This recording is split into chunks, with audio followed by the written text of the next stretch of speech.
Vamos ver o que diz a palavra do Senhor. Puder me dar um pouquinho mais de retorno aqui, ficaria satisfeito. João capítulo 7. Verso 37.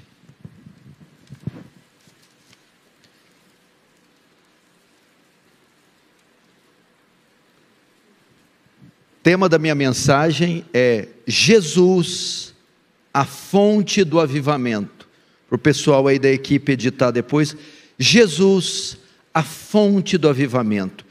E em João 7,37 diz assim: no último dia, o grande dia da festa, levantou-se Jesus e exclamou: se alguém tem sede, venha a mim e beba. Quem crer em mim, como diz as Escrituras, do seu interior fluirão rios de água viva. Isto ele disse com respeito ao Espírito que haviam de receber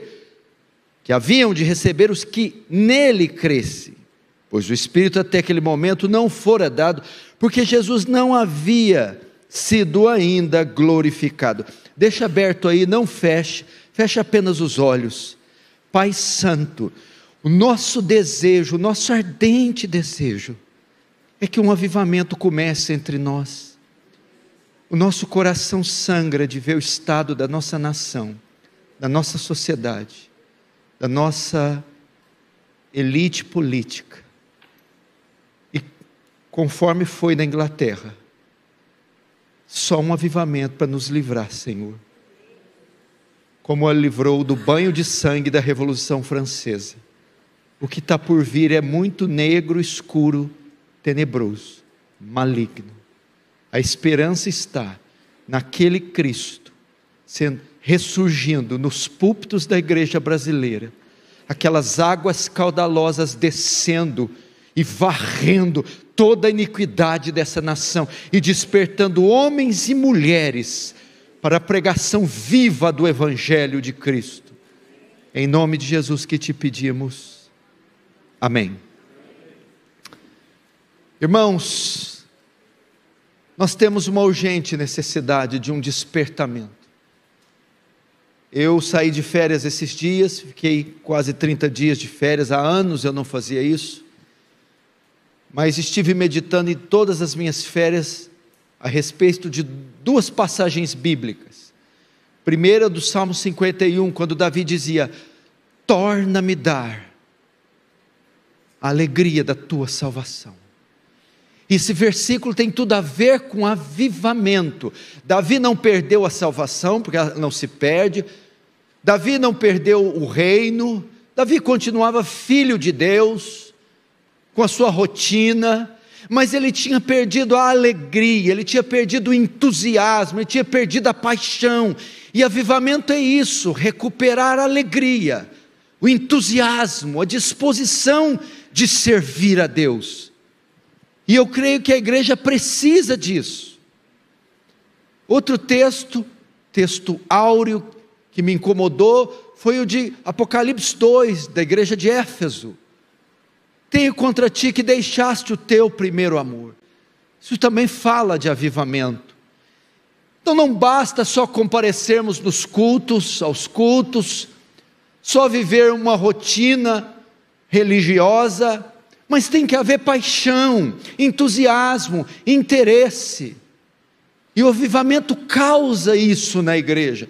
E nós temos percebido uma apatia por meio dos irmãos, por parte de alguns irmãos, um descaso, uma indiferença, com tanta coisa acontecendo. E eu queria ler aqui, eu separei para ler para vocês, eu não imprimi, está aqui a título de introdução. Eu acredito que vai nos ajudar muito no que eu pretendo falar. Preste atenção.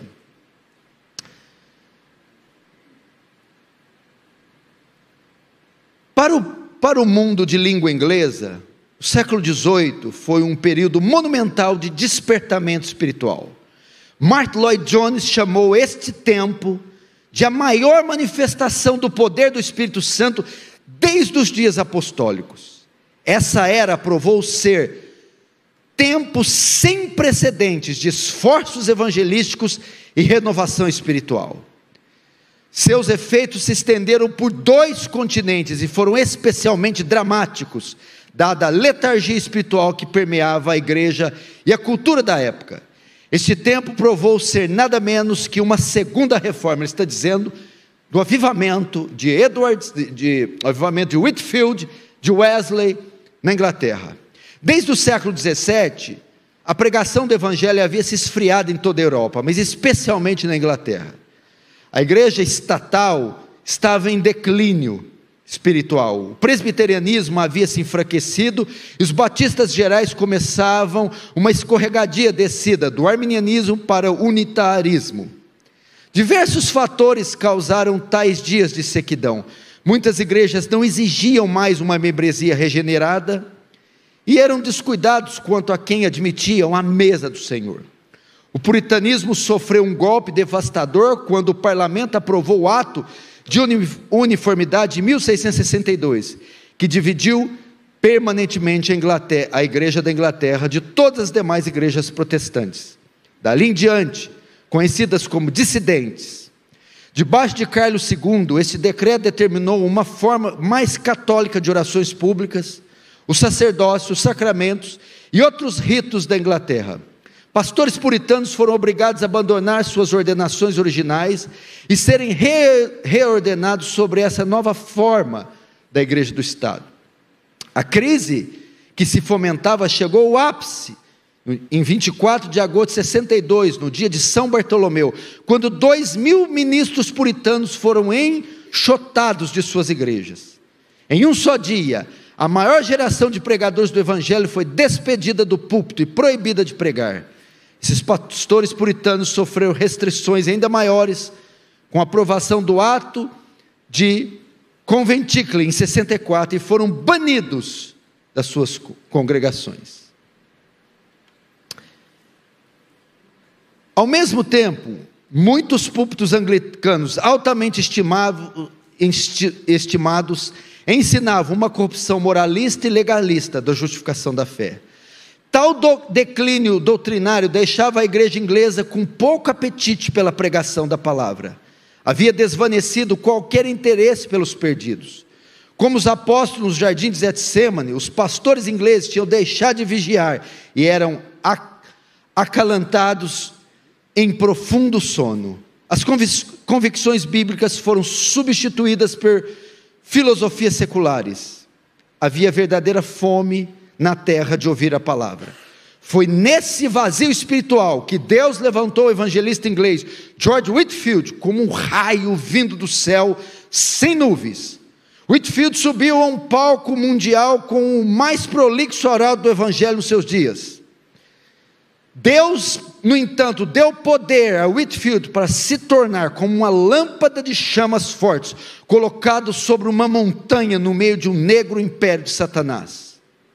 Essa figura poderosa de incomum fervor evangélico encabeçou um ressurgimento cristão sem precedentes, e sua voz retumbante foi o catalisador de um despertamento espiritual sem medidas.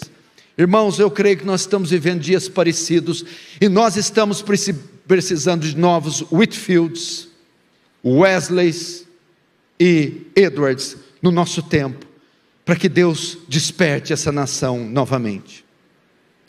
Pano de fundo do texto que nós lemos: Jesus está em Jerusalém, preste muita atenção nessa introdução, e ele está ensinando a uma multidão dividida. Enquanto ele fala, a multidão se divide. Alguns, por exemplo, queriam ele preso. Veja no verso 30, João 7, deixa a Bíblia aberta, verso 30. Então procuravam prendê-lo, mas ninguém lhe pôs a mão, porque ainda não era chegada a hora. Por qual razão eles queriam prender a Jesus? Ele afirmava ser o Messias, e de fato ele era, mas eles não acreditavam. Na visão deles, o Messias iria aparecer repentinamente, com glória, e ninguém saberia de onde ele viria. Veja só no verso 27, diz isso: nós todavia sabemos de onde este é, Jesus. Quando porém vier o Cristo, ninguém saberá de onde ele é. Jesus não se parecia como um Messias. Ele estava aí há muito tempo, eles sabiam a origem, o local de onde ele veio. Estava mais para um rabino e não para um Messias. Só que havia outra parte da multidão que cria que ele era o Messias. Verso 31.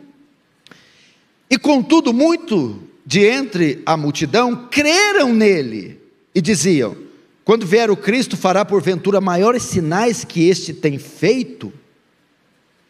Alguns estão impressionados com o seu poder, com os seus milagres, e dizem: só pode ser esse o Messias. Pode alguém vir fazer coisas maiores que esse? Portanto, você vê uma multidão dividida com respeito à identidade de Jesus. Uns queriam matá-lo, porque achavam que ele era o impostor, e outros criam piamente que era o Messias. A razão para essa divisão, para opiniões mistas, é que muitos não acreditavam no que Cristo dizia de si mesmo, e nem no que ele dizia a respeito dos outros. Ele falava coisas pesadas a respeito da realidade humana. Veja no verso 28, 29, aqui você vai ver uma fala irônica de Jesus. Jesus, porém, enquanto ensinava no templo, clamou dizendo: vós não somente me conheceis, mas também sabeis de onde eu sou.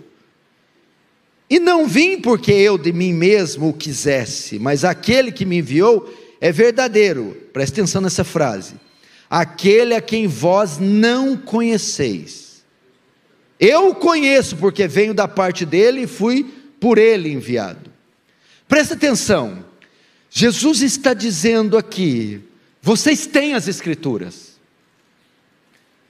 vocês têm os oráculos de Deus, vocês estão entre os maiores sábios da face da terra, mas vocês não conhecem a Deus. Final do 28, aquele a quem vós não conheceis.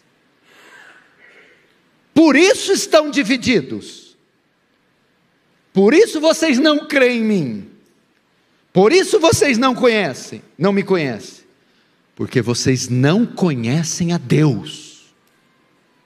Porque se vocês conhecessem a Deus, vocês me conheceriam. João 5, 23. Para que todos honrem o Filho, como honram o Pai. Escute: quem não honra o Filho, não honra o Pai que o enviou. Não se pode ver a Deus, conhecer a Deus, falar com Deus, se achegar com Deus, a Deus, senão através do Filho de Deus, o Messias.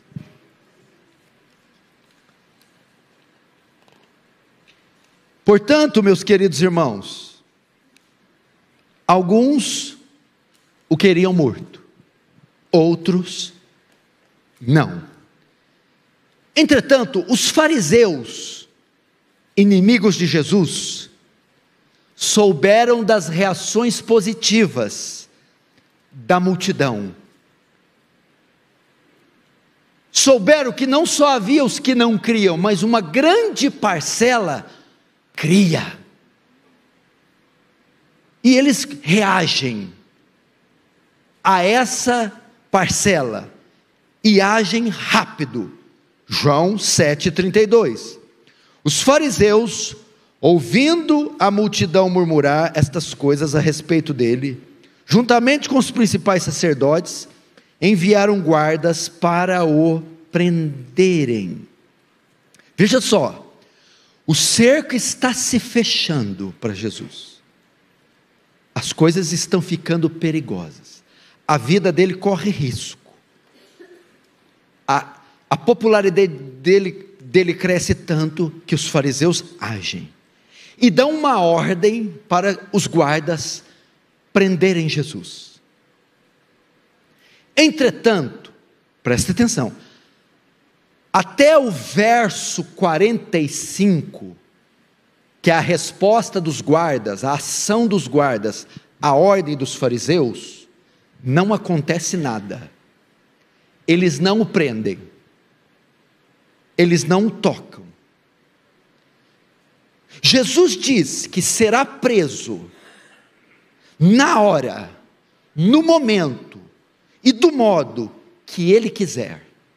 É ele quem determina isso, e não os fariseus. Veja o verso 33. Disse-lhes Jesus: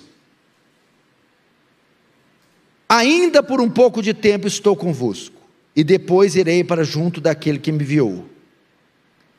A vez de procurar-me, não me achareis. Também onde eu estou, vós não poderei ir. Em outras palavras, Cristo está dizendo: vocês podem tentar me prender, mas eu escolho onde, como, quando e quem vai comigo. Eu sou o Senhor do tempo e da história. Agora, note a resposta deles, diante das palavras de Jesus, 35 e 36. Disseram, pois, os judeus uns aos outros: para onde irá este, que não possamos achar? Irá porventura para dispersar entre os gregos, com o fim de os ensinar? O que significa de fato o que ele diz? A vez de procurar-me e não me achareis, também onde estou não podereis ir? Aqui está, irmãos, a prova de toda aquela confusão, e da multidão está dividida.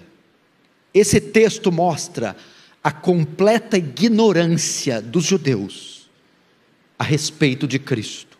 Eles não conhecem a Deus, eles não conhecem as Escrituras, eles não conhecem a Cristo. Agora, o que Jesus faz diante dessa perigosíssima situação, dessa ameaça de prisão, de cárcere e de morte? O que Jesus faz? Preste atenção. Nesses dias estava acontecendo a festa dos tabernáculos, uma das 3 principais festas dos judeus. Ela está quase chegando no seu fim. Ela era uma festa feita para relembrar a peregrinação do povo de Israel e a habitação deles em tendas. Era feita para agradecer a Deus pela colheita dos primeiros frutos. E ela tinha uma duração de 7 dias.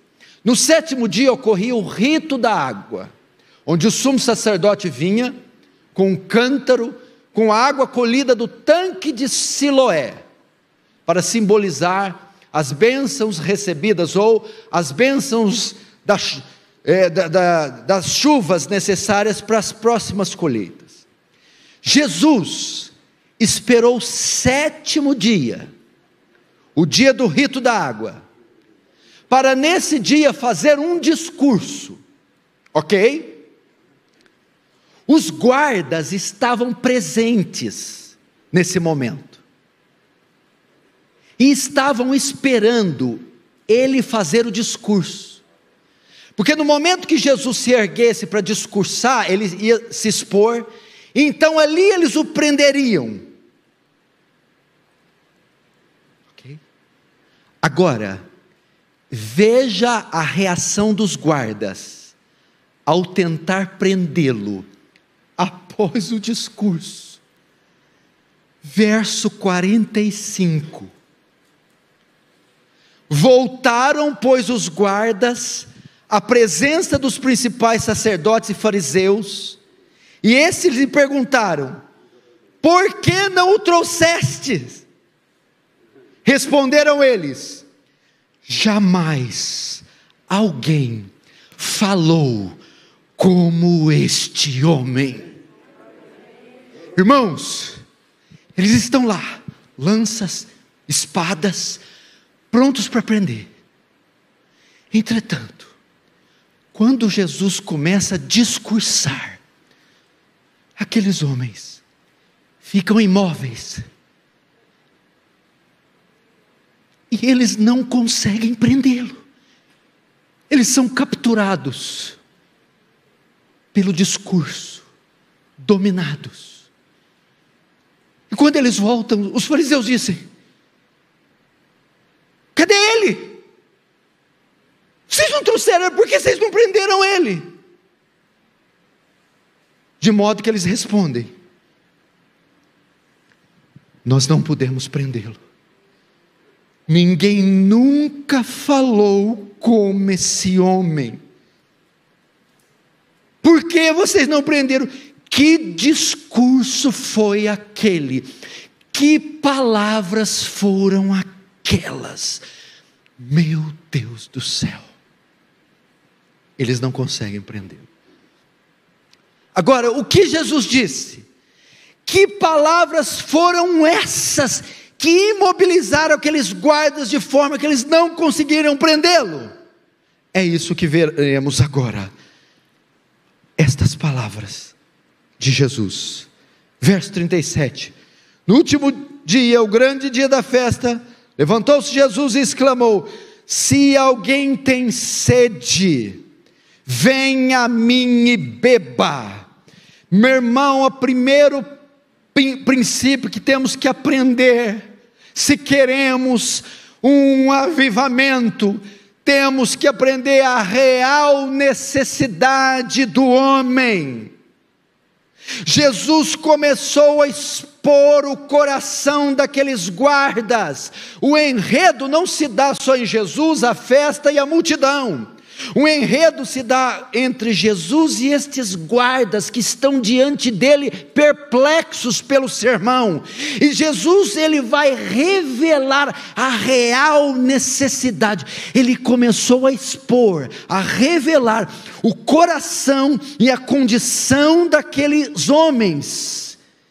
Ele viu que o coração daqueles homens estava seco, estava árido, estava vazio.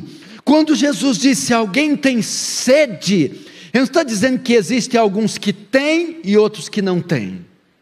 Não. Existem alguns que reconhecem que têm e outros que não reconhecem que têm. Mas o fato é que todo homem tem sede. Todo homem tem uma necessidade interior, todo homem tem um vazio dentro de si, todo homem tem uma aridez, uma sequidão oriunda do seu ser. E Jesus está dizendo qual é a real necessidade dos homens.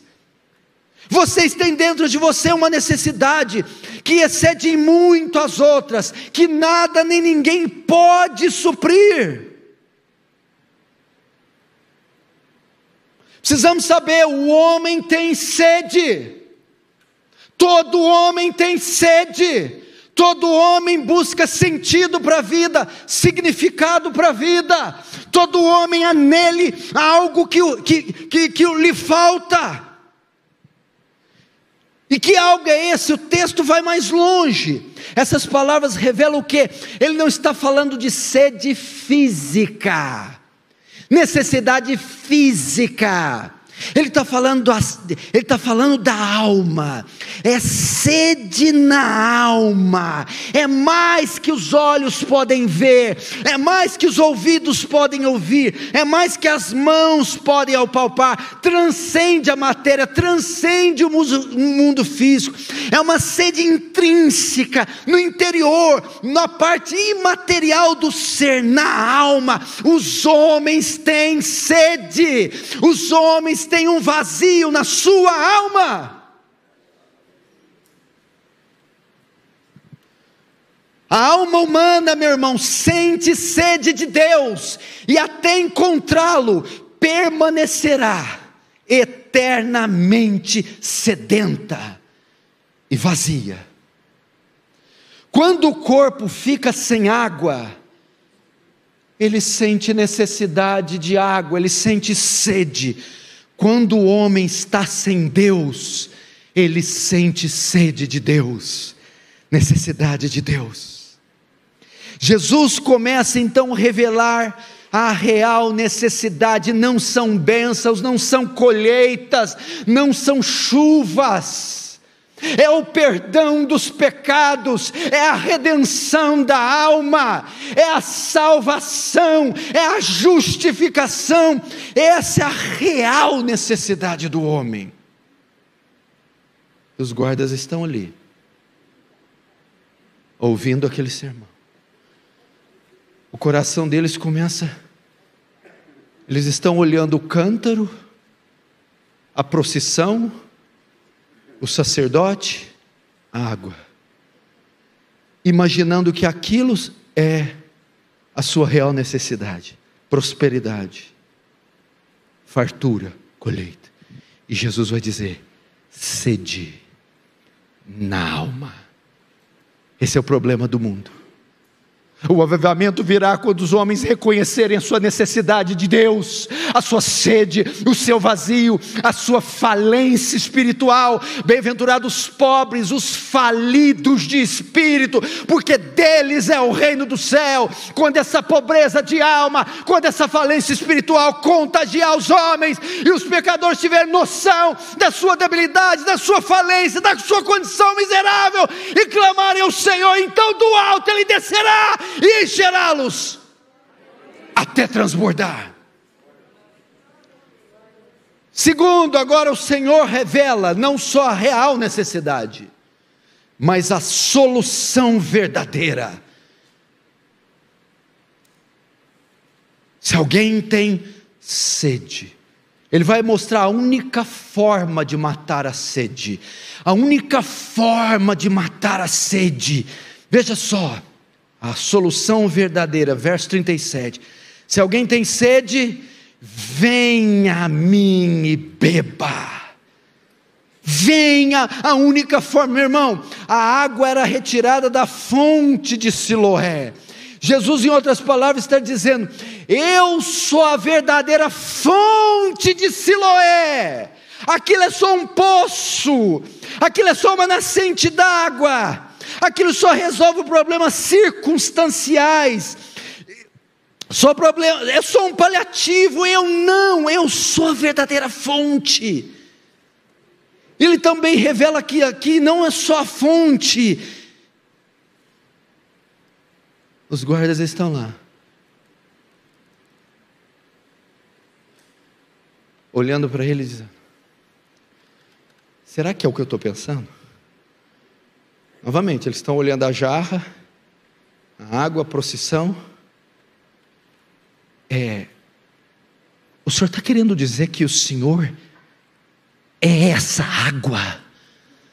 Sim, Jesus na sua fonte, Ele é a água que todos nós devemos tomar, irmãos. Jesus é quem satisfaz verdadeiramente os homens. Nada nesse mundo, meu irmão, só Jesus mata a sede latente das almas.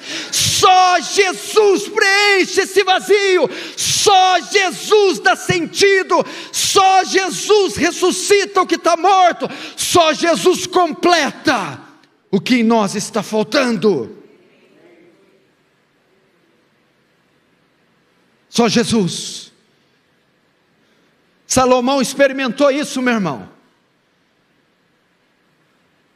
Salomão, no amor, foi um sucesso. 700 mulheres, 300 concubinas, 1000 mulheres, de modo que se deitasse com uma por um dia, ele demoraria 3 anos para deitar com todas. Financeiro, ele foi o ápice. Ele recebia toneladas e toneladas de ouro, de modo que ele era tão rico que a prata no seu reino se desvalorizou. No ministério era o homem mais poderoso, no saber era o homem mais sábio, mas em Eclesiastes 1 vai dizer: é tudo rével, farelo, pó, sopro, vaidade, não me preenche, não me completa, não mata a sede que eu tenho em mim. irmãos, os homens até reconhecem que tem sede, até reconhecem o seu vazio, até reconhecem a sua necessidade, mas não buscam na forma verdadeira e tentam saciar a sede no sexo ilícito, na droga, tentam na estética, na beleza, nesse mundo, mas não conseguem. Buscam na forma errada, na religião, nas crendices, no prazer. Não adianta, pode buscar na droga, no sexo, no álcool, em tudo. Você pode em qualquer lugar fazer uma excursão em Marte, uma caminhada nos anéis de Saturno, você não matará a sede da sua alma, exceto por Cristo Jesus. João 6,35, declarou-lhes, pois Jesus: eu sou o pão da vida, e o que vem a mim jamais terá fome, e o que crê em mim jamais terá sede.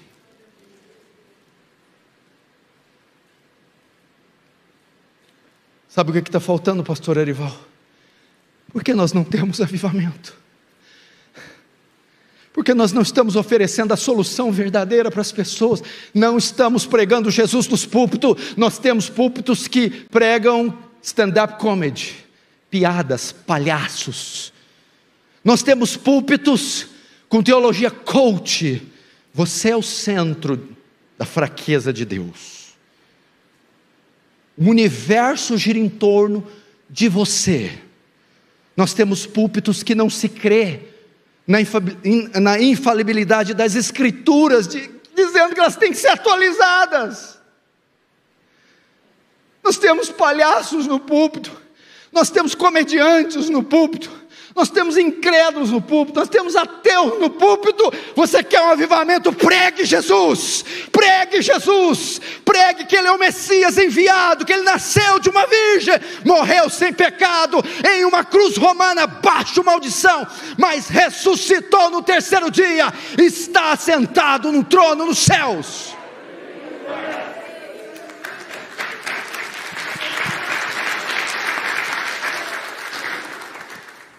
Não venha com histórias de carochinha. Pregue Jesus, pregue Jesus.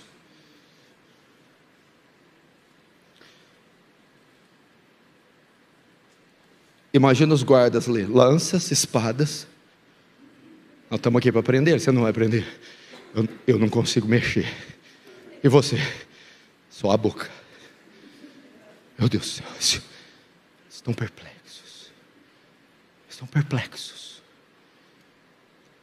Terceiro, a real necessidade, a solução verdadeira. Agora a forma de receber essa água. A forma, verso 38. Quem crer em mim, como diz a Escritura, crer em mim. O que Jesus está querendo dizer? Veja a forma, como eles já estão ali. Meu Deus, Ele mostrou a minha real necessidade. E agora mostrou a solução verdadeira, é a água. Agora como eu faço? Muitos tropeçam aqui, como eu vou, como eu passo um degrau, como eu chego nas águas e me esbaldo nelas, como? Quem crer em mim. Bom, isso parece muito óbvio, mas no contexto significa uma ordem, para que aquele público que ouvia, para os fariseus, para os guardas, deixassem de rejeitar a Jesus, de negar a Jesus, deixassem de querer prendê-lo, e confiasse, acreditasse, aceitasse que Ele era o Messias. Eu acho que você ainda não entendeu, agora você vai entender. Jeremias 2,13.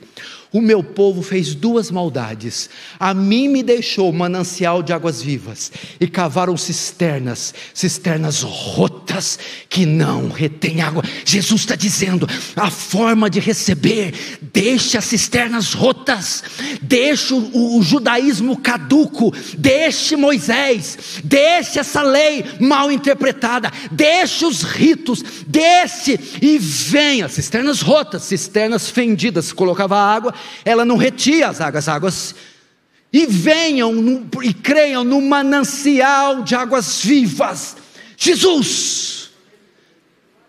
Meu irmão, para termos avivamento, deixe métodos, deixe ritos, pare de se apegar em coisas, objetos, rituais, tradições. Vá para o manancial, vá para Cristo Jesus. Eu sou o caminho, a verdade e a vida. Ninguém vem ao Pai senão por mim. Estamos apegados em ritos, métodos, costumes, tradições, e rejeitando as grandes cascatas da graça que emanam de Emanuel.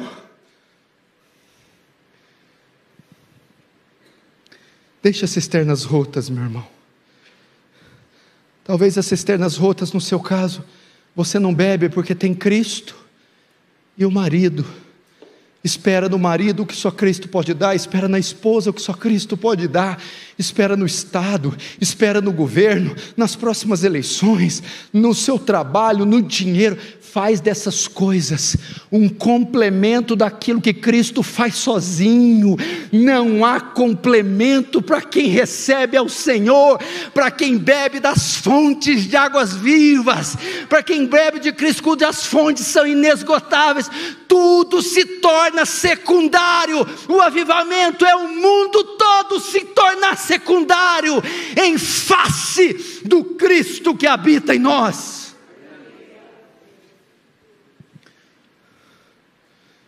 Agora, qual é o resultado? Vamos para o resultado. Qual é o resultado? De ir e crer. Ele disse, né? Quem tem sede, venha, creia. Qual que é o resultado? Beba. Eu vou, eu creio. Resultado? Eu bebo. Vejamos, verso 35. Quem crê em mim, não, verso 38. Quem crê em mim, como diz a Escritura, do seu interior fluirão rios de água viva. Olha só, meu Deus, é uma promessa para nós. E diz: quem tem sede, venha, vindo, creia, e crendo, beba. Beba. O que significa esse termo? Do seu interior fluirão rios de água viva. Significa, escute isso aqui está, meu irmão, a fonte, a chave do avivamento. Ainda que eu creio que ele é uma obra extraordinária e soberana, significa que quando você vem a Jesus para beber, pastor Erival, ele não te oferecerá somente um gole pontual desta água, mas você recebe a água e toda a fonte junto. Não é só um gole, é um oceano de águas. São águas intermináveis, são águas imparáveis, são caudalosas águas. Porque a sede oriunda do homem, a sede oriunda nossa, é tão grande que um gole não basta para matar a sede. Jesus então oferece água no mesmo nível da sede, águas vivas. Para tal sede, tal água. Para tal pecado, tal perdão. Para tal queda, tal expiação. Para tal morte, tal ressurreição. Mas isso não quer dizer só isso. Uau!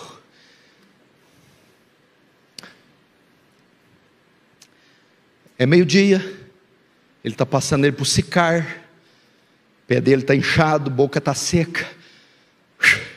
ele passa para perto de um poço em Samaria, poço de Jacó. Vai uma mulher lá pegar água, meio-dia, lembra daquela música?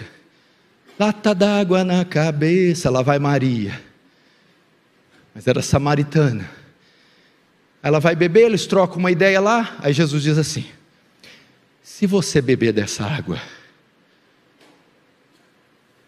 tornará a ter sede, mas aquele que beber da água que eu lhe der.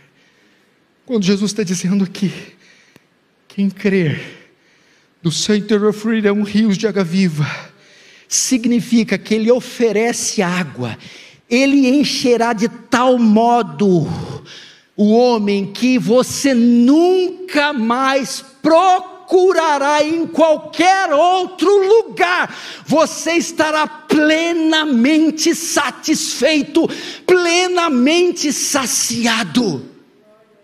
Essa é a ideia. As águas que ele nos oferece são eficazes. Essa é a ideia. O avivamento faz isso. Abre a boca e te encherei. Ele inunda, ele invade uma congregação e os irmãos, e ele então nos sacia, ele nos enche de tal modo que nós ficaremos plenamente saciados. Mas veja só, tem um terceiro ponto aqui. Águas vivas significam o quê? Duas coisas: eram águas correntes e águas nascentes. Se você é um receptor de água, uma represa, uma barragem, ela tem um limite para encher. Aqui ele promete uma água sem limite,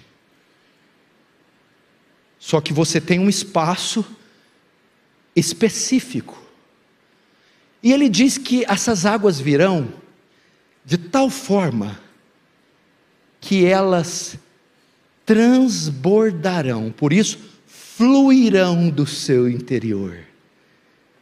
Então, as águas não são no nível apenas da nossa sede. Nós receberemos uma visitação da parte do Senhor tão gloriosa, que a água não só matará a nossa sede, mas de todos aqueles que estiverem ao nosso redor. Isso é avivamento, quando Deus visita um pastor, uma meia dúzia de irmãos, uma congregação, de tal modo que aquilo é contagiante, e as águas se espalham, se multiplicam, e você mata a sede do vizinho, do professor de escola, do irmão, do pai, da menina. Glória a Deus, meu irmão. Isso é uma promessa de um avivamento. Por isso que nós temos que clamar: me enche, Senhor, me enche dessas águas até transbordarem. Isso está em Ezequiel 47:1, veja só. Depois disso, o homem me fez voltar. Ezequiel 47, verso 1. Depois disso o homem me fez voltar à entrada do templo, e eis que saíam águas debaixo do limiar do templo para o oriente, porque a face da casa dava para o oriente, e as águas vinham debaixo do lado direito da casa, do lado sul do altar. Nós somos amilenistas e acreditamos, não que esse texto é para se cumprir no milênio. Isso aqui diz respeito à igreja, o templo, onde águas fluíam da igreja. Atos capítulo 2, o enchimento, e vinha. Mas qual é o propósito daquelas águas virem, transbordarem e fluírem do templo? Verso 9: toda criatura vivente que vive em enxames viverá por onde quer que passe este rio que sai do templo, e haverá muitíssimo peixe, e aonde chegar estas águas tornarão saudáveis as do mar, e tudo viverá por onde quer que este rio passe. É isso a cura que a igreja oferece, a pregação do evangelho, a salvação que vem da parte da igreja quando esta está cheia do Espírito Santo. É isso. Quem crer em mim, como diz as Escrituras, do seu interior, meu irmão, ele não só matará a sua sede, mas matará a sede de outros através de você.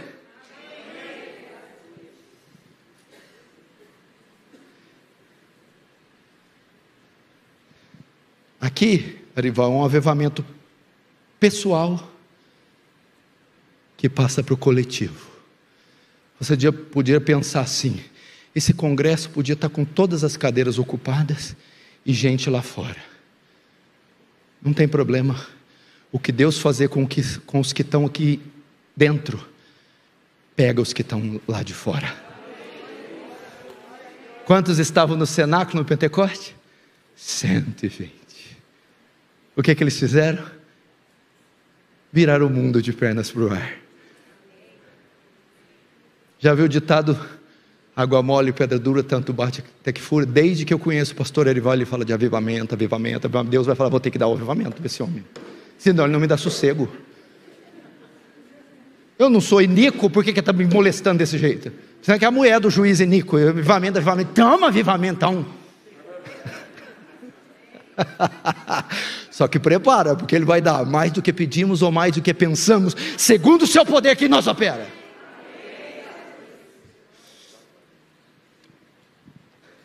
Agora Jesus mostra, eu estou terminando, não fique nervoso, não olhe no relógio. Cada vez que você olha, eu acrescento 15 minutos na mensagem. Já foi 2 irmãos que olharam, é meia hora. Jesus agora mostra a origem e a duração desse processo. Verso 39, olha que tremendo. Isto ele diz com respeito ao Espírito que haviam de receber os que crescem nele, pois o Espírito até aquele momento não fora dado, porque Jesus não havia sido glorificado. Presta atenção, houve uma experiência com o Espírito Santo que ainda não poderia ser desfrutada pelos discípulos, até que Jesus morresse, ressuscitasse e subisse aos céus. Ele está falando de Atos 2, ali era João, não era Atos. Está falando que esses rios de água viva iriam acontecer depois da descida do Espírito Santo. Então eles não poderiam desfrutar aqueles rios. Imagina Pedro, que é truculento, babando, meu Deus do céu. João, que já doidinho para nadar já no rio. Entretanto conosco não, já o temos, ele já foi enviado, nós podemos ter a plenitude do Espírito. Agora veja que coisa tremenda esses rios de água viva, o que Jesus está querendo dizer com isso, com o cumprimento em Atos 2, preste atenção, para você ver o que é o crente, o que é a igreja. Esses rios de água viva é mais do que poder infundido em nós, é mais do que respostas de oração, é mais que uma capacidade especial dada, é o próprio Cristo habitando em nós, dentro de nós, nos fazendo morada dele, é isso. Em outras palavras, Jesus está dizendo que nós nos tornaremos uma espécie de fonte, onde as águas dele jorrarão, com a habitação dele em nós.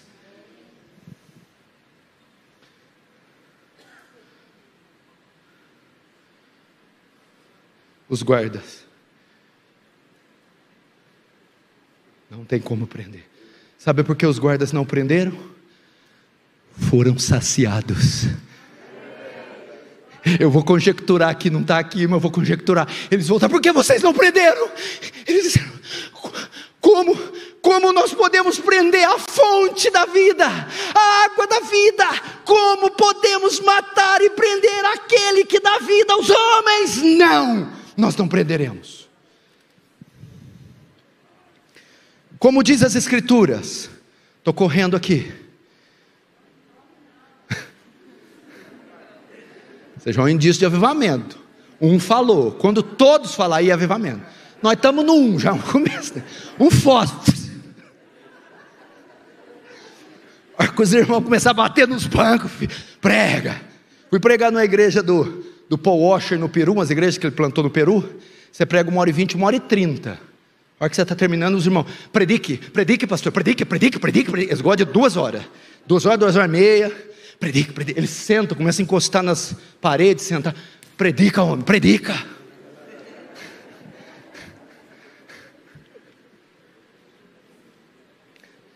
É a promessa de um avivamento. Espera aí, veja só. A gente passa para os textos muito assim, né?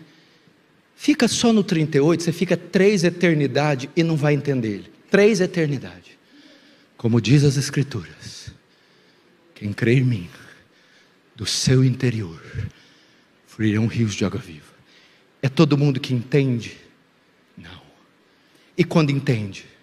George Whitefield, John Wesley, Jonathan Edwards, Eva Hobbs entendeu.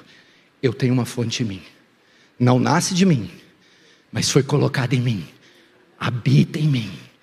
Uma fonte de água viva, ou seja, nascentes que se renovam e não se esgotam. Quer ver?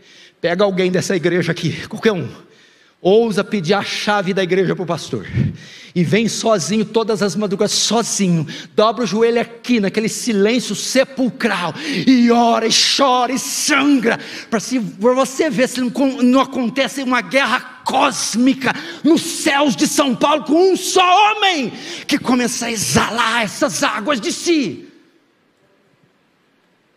Mas a gente não crê. A gente fala, não, eu tenho um laguinho, piscininha de 1000 litros. Não, são fontes. Como diz as Escrituras, aqui eu não vou falar rapidamente.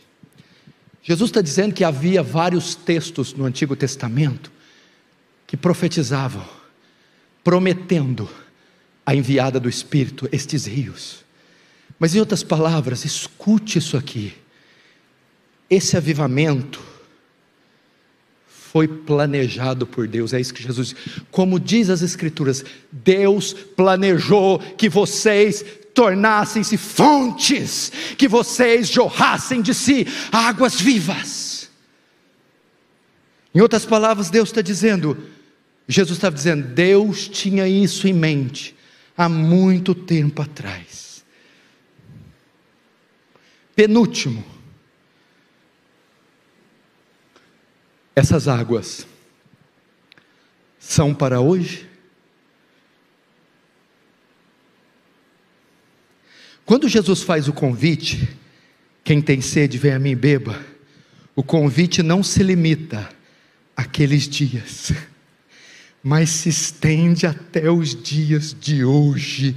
Podemos beber essas águas hoje, podemos bebê-las neste culto, é para hoje, as águas estão disponíveis hoje. Agora, quem sabe daqui no 15º congresso, quando vi um pregador das montanhas, não, Deus não está limitado ao espaço, o tempo, a multidão, a quantidade. A nossa técnica é soberano, espontâneo, é o bom prazer da sua vontade, e Ele pode fazer hoje. Último, a condição. Qual a condição para beber? Qual que é a primeira frase? Quem tiver sede. É a única condição. Porque a água é grátis. Ela vem do céu, vem das chuvas, das minas, das fontes. Ela é gratuita. Qual a condição? Sede. Aqui eu quero falar esta palavra e eu quero dar para vocês a base para um sermão de avivamento. Temos câmeras, 3, 4, instrumento de som sem igual, estrutura, logística, dinheiro, pregador, o Orival vai tentando um atrás do outro, vai pegando atrás do John MacArthur, que um dia ressuscita o Lloyd John, vai lá, velho, prega lá, tenta e vai e faz. Só que falta algo em nós, falta sede, falta desejo por Deus, desejo por avivamento. Falta nós andarmos nesses valados aqui de São Paulo e chorar pelas almas que estão se perdendo. Falta você escutar o seu pai bêbado em casa e chorar por ele no quarto. Falta sede de ver a igreja impura se prostituindo, se corrompendo e você chorar. Falta você ligar a televisão e ver as atrocidades nos jornais e chorar. Falta sede. Quem tiver sede, venha e beba. É a condição, meu irmão. A fonte está lá, ela nunca sairá de lá. A fonte continua jorrando água viva, mas é necessário uma igreja que busque interesse, vontade. Parece que nós perdemos a pegada, irmão. Parece que estamos demais litúrgicos, religiosos, burocráticos, pragmáticos, previsíveis. Falta sede. Precisamos borrar a maquiagem, despentear um pouco, desarrumar o penteado. Precisamos prantear. Precisamos banhar esses assentos de lágrimas. Sede, sede por Deus. E eu acredito que assim, o avivamento pode vir. Vamos fechar os olhos, vamos começar agora. Vamos começar agora, por favor. Fecha os olhos.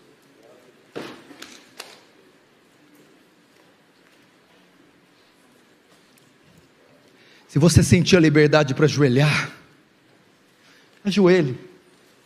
Se você não veio aqui só para passear, para uma colônia de férias, mas se você veio com a finalidade de voltar diferente para casa,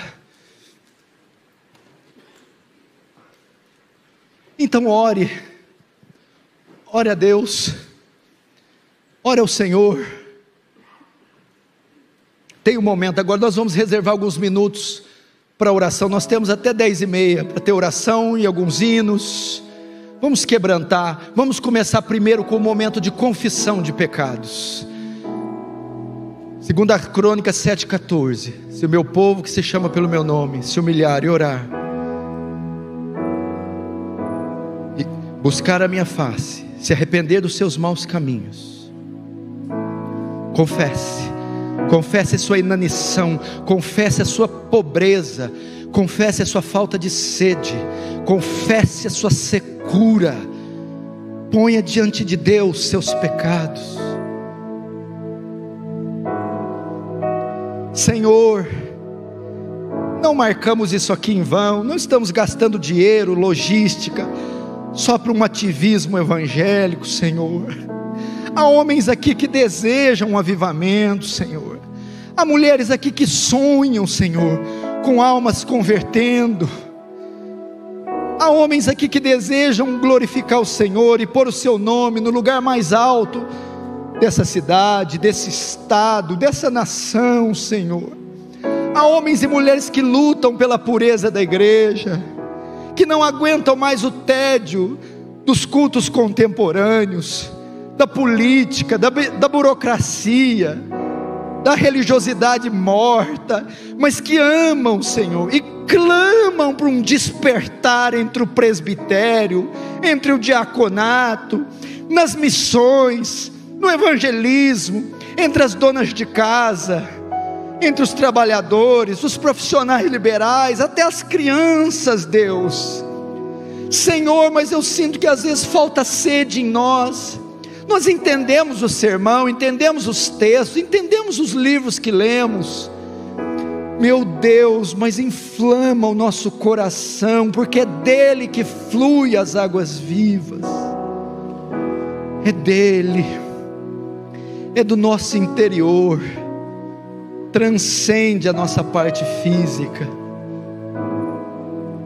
Oh Deus, perdoa os nossos pecados, perdoa os pecados dessa nação, perdoa os pecados da igreja brasileira, meu Deus, que tem sido palco de tanto escândalo e tanta idiotice. Perdoe, Senhor, a nossa omissão. Queremos que o avivamento venha sem que façamos nada, mas o Senhor age através da nossa instrumentalidade. Oh Senhor, nossos olhos estão muito secos, Senhor. Nossos olhos estão secos. Quebranta-nos, Senhor, e seremos quebrantados. Aviva-nos e seremos avivados. Tem misericórdia, Senhor. Lava as nossas vestes que estão manchadas, perdoa os pecados ocultos, escondidos. Lava-nos, Senhor. Lava a tua igreja.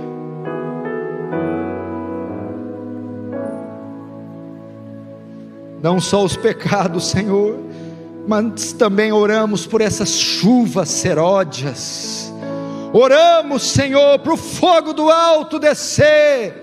Oramos, Senhor, para o Senhor transpassar corações, rasgar corações. Oramos, Senhor, para o Espírito Santo despertar-nos.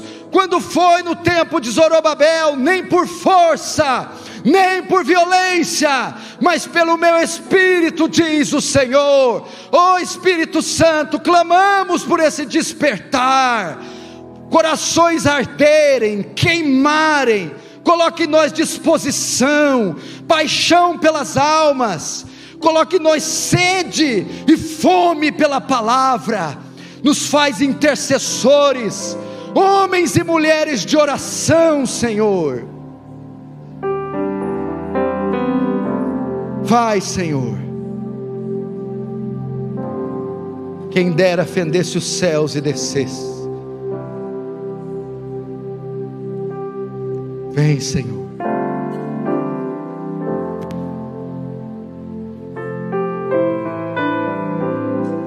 Continue orando, meu irmão. Intensifique a sua oração. Você não tem nada a perder. O dia todo livre.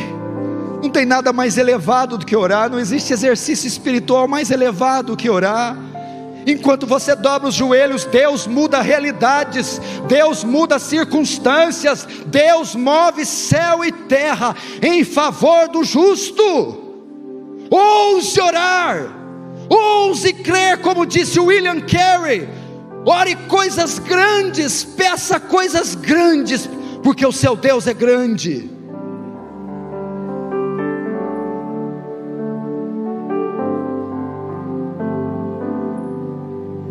Diga a Deus: eu não desperdiçarei mais essa oportunidade, mais esse congresso.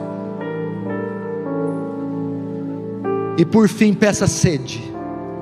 Sede é o único requisito para beber. Sede, sede, desejo, anseio, anelo. Começa a se despir da parafernália desse mundo. Vai tirando os penduricalhos, meu irmão, ídolos, vaidades, pecados, tolices. Deus, o quanto nosso coração está infestado, Senhor, desse mundo. Purifica, purifica. Bem-aventurados os limpos de coração, porque eles verão a Deus. Isso é avivamento. Ver a Deus. Fala: Deus, purifica o meu coração dos ídolos, dos metais, das lealdades.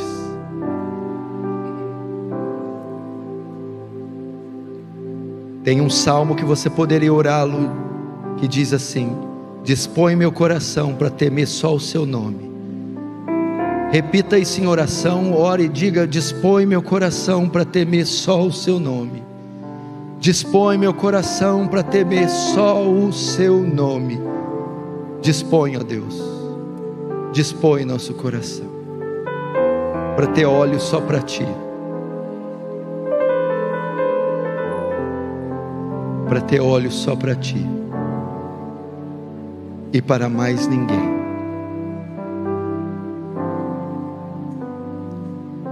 Aviva a Tua obra, Senhor. Na Tua ira, lembra-te da misericórdia. Aviva, Pai, e seremos avivados.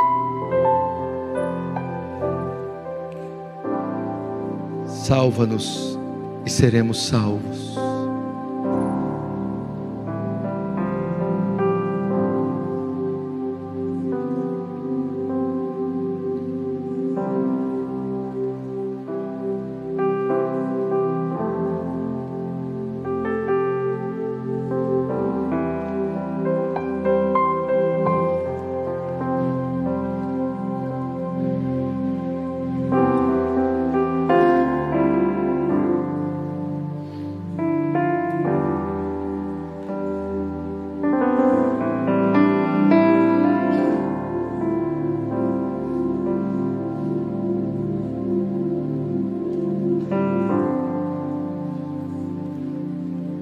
Vamos ficar de pé, irmãos.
Espírito enche o meu ser.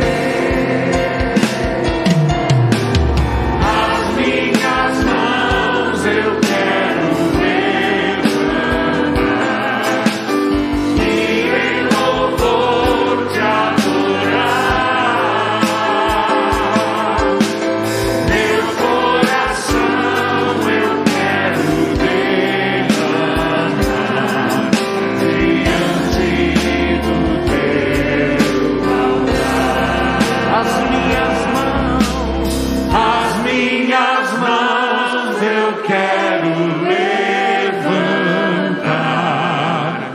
e em louvor te adorar. Meu